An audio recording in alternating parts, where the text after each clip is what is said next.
الحمد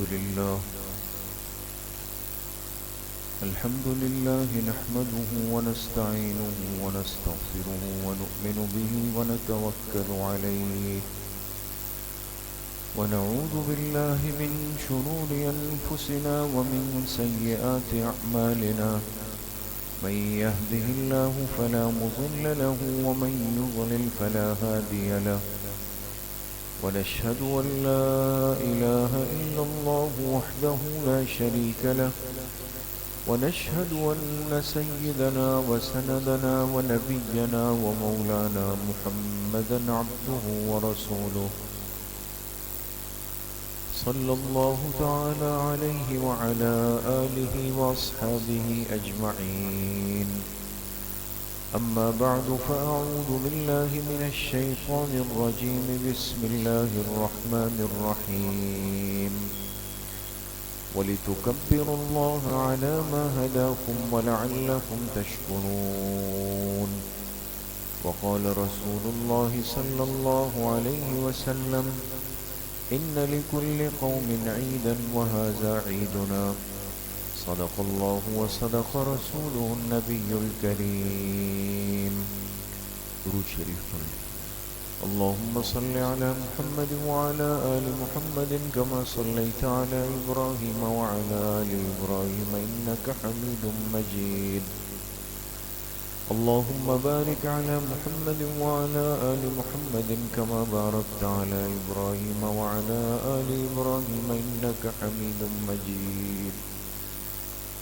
میرے محترم دوستوں، بھائیوں اور بزرگوں، الحمدللہ بڑے مبارک موقع پر اور مبارک اجتماع میں ہم سب جمع ہیں. اللہ تعالی سب کی حاضری کو قبول فرمائے. ماہ مبارک کا اختتام ہوا. سب سے پہلی نعمت تو اللہ پاک کی یہ متوجہ ہوئی کہ ہمیں اللہ پاک نے اس سال کا رمضان بھی سلامتی ایمان اور سلامتی جسم کے ساتھ نصیب کیا. یہ بہت بڑی نعمت ہے. اور پھر نصیب ہونے کے بعد اس میں جو اصل فرض ہے روزہ رکھنا، تراویح پڑھنا، تلاوت معمولات، اس کی توفیق اللہ نے نصیب کی. یہ اللہ کی دوسری بڑی نعمت ہے. اور پھر میرے عزیزوں، دوستوں، بزرگوں، وہ نعمت عافیت کے ساتھ مکمل بھی ہو گئی. یہ ساری وہ باتیں ہیں کہ شاید میں اور آپ اس کے اجر کو، اس کے بدلے کو، اس کے انعام کو دنیا کے کسی ترازو پہ نہیں تول سکتے. جب یہ بندے اللہ پاک کے حکم کی تکمیل کرتے ہیں، اللہ پاک ان سے راضی ہو جاتے ہیں. حدیث پاک میں آتا ہے کہ جب عید کی صبح ہوتی ہے، اللہ پاک فرشتوں سے پوچھتے ہیں کہ بتاؤ، جو شخص اپنا کام پورا کر لے تو اس مزدور کو کیا ملنا چاہیے؟ فرشتے عرض کرتے ہیں اللہ، مزدور اگر اپنی ذمہ داری پوری کر لے تو اسے اس کی مزدوری پوری ملنی چاہیے. تو اللہ پاک بطور شان کے، بطور فخر کے ان فرشتوں سے فرماتے ہیں کہ میری عزت کی قسم، میرے جلال کی قسم، میرے علو شان کی قسم، 3 صفات اللہ اپنے ذاتی ذکر فرماتے ہیں. میری عزت کی قسم، میرے جلال کی قسم، میرے علو شان کی قسم کہ تم گواہ رہنا، آج یہ بندے مجھ سے جو دعا مانگیں گے میں ان کو قبول کروں گا. اور تم گواہ رہنا کہ میں ان کی سیئات یعنی گناہوں کو نیکیوں کے اندر تبدیل کر دوں گا. اور تم گواہ رہنا کہ یہ جب واپس جائیں گے تو میں ان سب کی بخشش کر چکا ہوں. اللہ کی رحمت کا کوئی ٹھکانہ نہیں دوستو، وہ لامحدود ہے. اور اللہ اتنا نوازتے ہیں کہ اس بندے نے میرے حکم کو پورا کیا، حالانکہ ہمارے روزوں میں، ہمارے اعمال میں، ہمارے معمولات میں کتنی کمی کوتاہی ہوگی۔ ہم میں سے ہر ساتھی جانتا ہے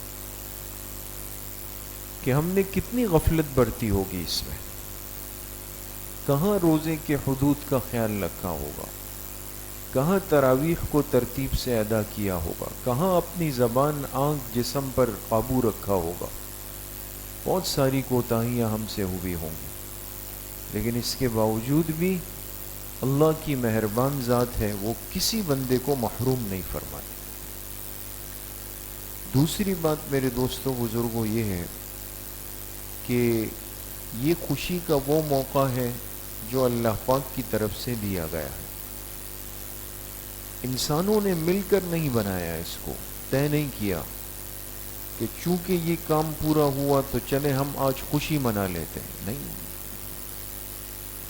بلکہ حدیث پاک میں آتا ہے، جناب رسول اللہ صلی اللہ علیہ وسلم نے ارشاد فرمایا، ان لکل قوم عیدا، ہر قوم کے لیے خوشی کا، عید کا کوئی دن ہوتا ہے، وہذا عیدنا، اور ہماری عید کا دن یہ ہے۔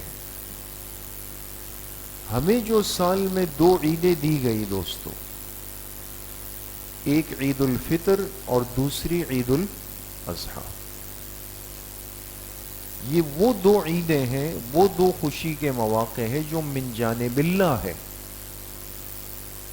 من جانب خلق اللہ نہیں ہے، من جانب اللہ ہے، اللہ کی طرف سے دیے گئے۔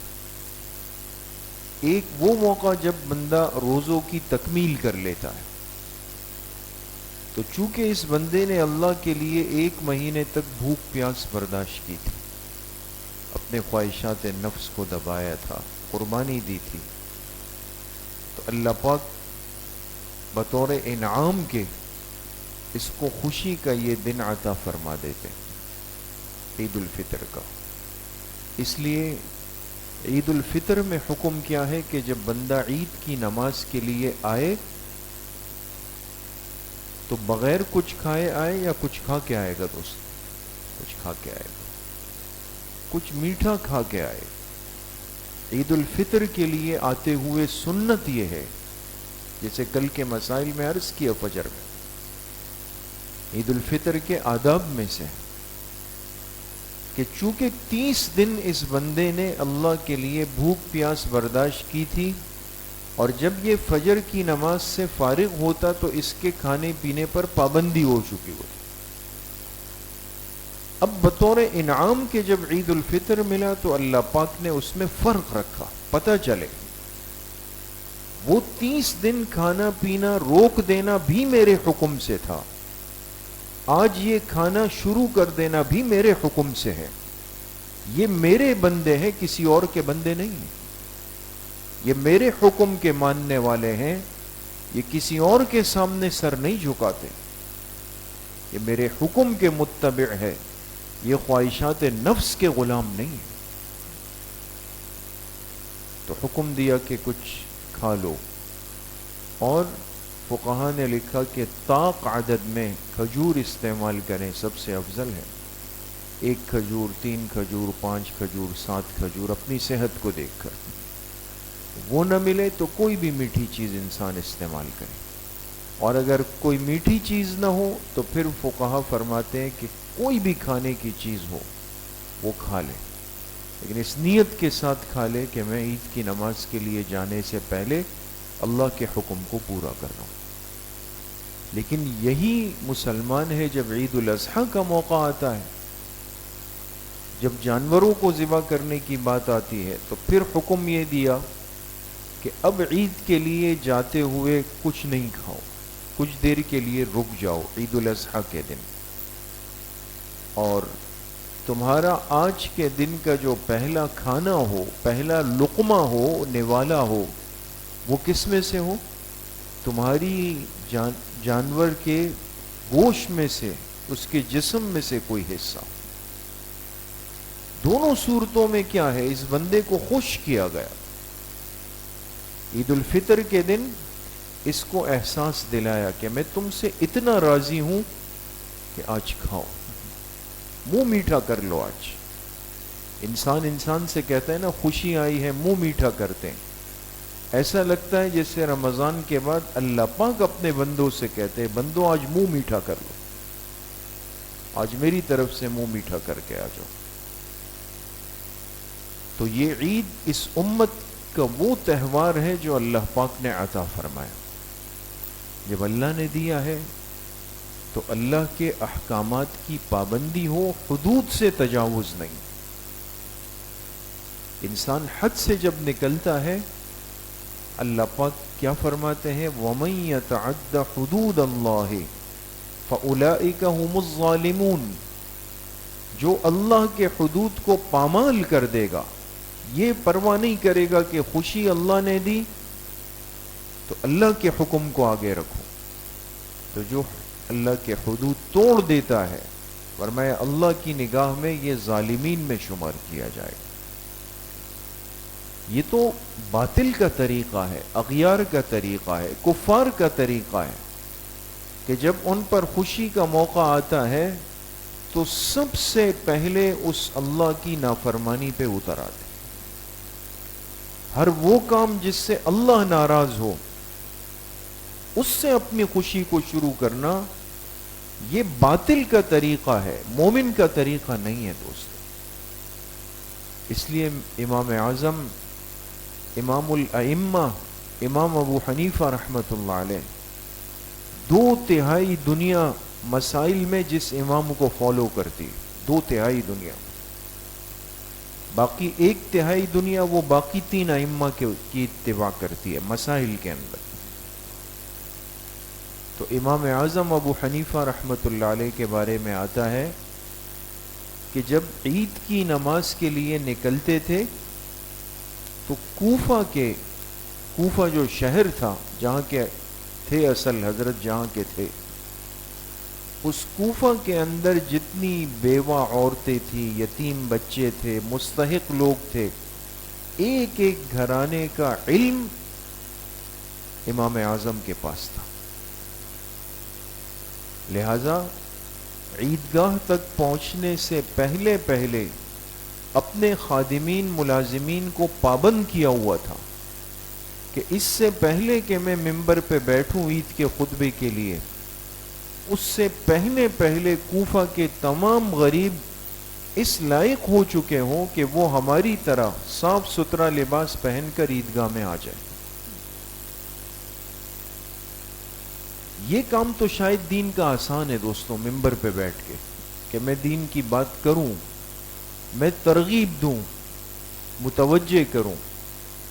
لیکن اس امت کے امام کو دیکھیں کہ صرف بات نہیں کی، صرف مسئلہ نہیں سمجھایا کہ ایسا کر لینا چاہیے یا تم کر لو جاؤ. چونکہ اللہ نے نوازا تھا، اللہ نے دیا تھا، خود عملی طور پر سب کو اس قابل بنانے کی کوشش کی کہ وہ بھی ہمارے ساتھ عید میں شریک ہو سکے.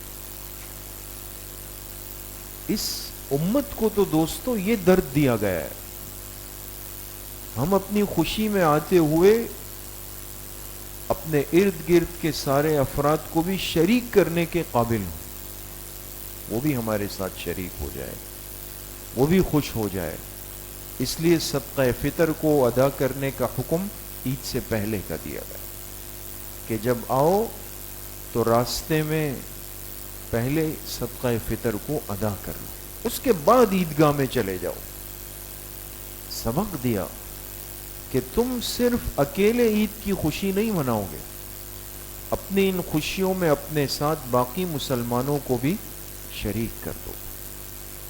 اس لیے میرے عزیزو دوستو بزرگو، ہمیں تو یہ احساس امت دیا گیا کہ ہم اپنے مسلمان بھائیوں کا احساس کریں، فکر کریں، ان کے لیے خوشیاں ڈھونڈیں، ان کی خوشیوں کے لیے سبب اور باعث بنے دوست. اور آخری بات، اس وقت جو صورتحال ہے، ماہ مبارک پورا ہوا، رمضان گزرا، لیکن دنیا کے نقشے کے حالات بہت تیزی سے بدلتے جا رہے ہیں، اور ایسا محسوس ہوتا ہے کہ کفار بھی، مشرکین بھی، منافقین بھی، ان کے حواریین بھی، سب مل کر ایک ایسا جال بننے لگ گئے ہیں کہ جس میں بلاد اسلامیہ کو بالآخر ایک ایک کر کے جکڑ دیا جائے، ان کے معاشی نظام کو زمین سے لگا دیا جائے، ان کی حرمین تک رسائی مشکل ترین کر دی جائے، وہاں کے رہنے والوں کی بنیادی ضروریات ان سے دور کر دی جائے، اسلامی ممالک کے اندر خلفشار اور انتشار پیدا کیا جائے، اور اس کے لیے انہوں نے پوری ایک پلاننگ کر کے، ایک ڈائیگرام بنا کر کے اپنا باطل سلسلہ شروع کر رکھا ہے دوست۔ اس موقع پر ایک مسلمان کو اپنے کردار سے غافل نہیں رہنا چاہیے دوست۔ یہ کہہ دینا کہ جی ہمارا کیا ہے، باہر کیا چل رہا ہے، جی ہمیں کیا پرواہ ہے کہ باہر کیا چل رہا ہے، یہ کیسے ممکن ہے دوستوں کہ اگر باہر شور مچی ہوئی ہو کہ بھئی آگ لگی ہے، آگ لگی ہے، اور ایک بندہ کہے جی مجھے کیا ہے، باہر لگی ہوگی تو لگی رہے، یہ سمجھدار ہے یا نادان بندہ ہے؟ یہ نادان ہے۔